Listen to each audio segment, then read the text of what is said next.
বৈশ্বিক অস্থিরতায় সাধারণত বিনিয়োগের নিরাপদ মাধ্যম হিসেবে বরাবরই স্বর্ণে বিনিয়োগ বাড়িয়ে দেয় বিশ্বের বিভিন্ন দেশ ও ধনী ব্যক্তিরা। তবে এবার ইরান ইসরায়েল যুদ্ধে দেখা যাচ্ছে বিপরীত চিত্র।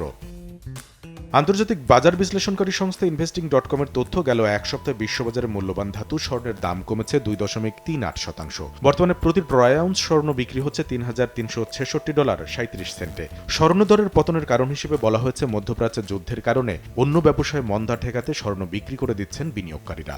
এক বছরের মধ্যে এই ধাতুর দাম উঠেছিল $3,506।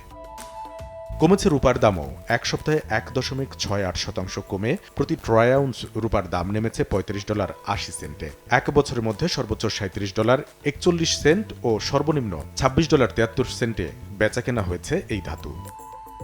যুদ্ধের কারণে স্বর্ণরূপার দাম কমলেও সরবরাহ সংকটে পড়ে দাম বেড়েছে আরেক মূল্যবান ধাতু প্লাটিনামের। এক সপ্তাহে 5.91% বেড়ে বর্তমান বিশ্ববাজারে প্রতি ট্রয় আউন্স প্লাটিনাম বিক্রি হচ্ছে $1,282। এটি গেল 10 বছরের মধ্যে প্লাটিনামের সর্বোচ্চ দাম বলে জানিয়েছে আন্তর্জাতিক বাজার বিশ্লেষণকারী সংস্থাগুলো। এক বছরের মধ্যে এই ধাতুর দাম উঠেছিল $1,343 পর্যন্ত।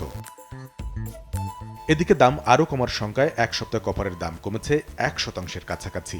শিল্পে দরকারি প্রতি ট্রয় আউন্স এই ধাতু বর্তমানে বিশ্ববাজারে বিক্রি হচ্ছে $4.77।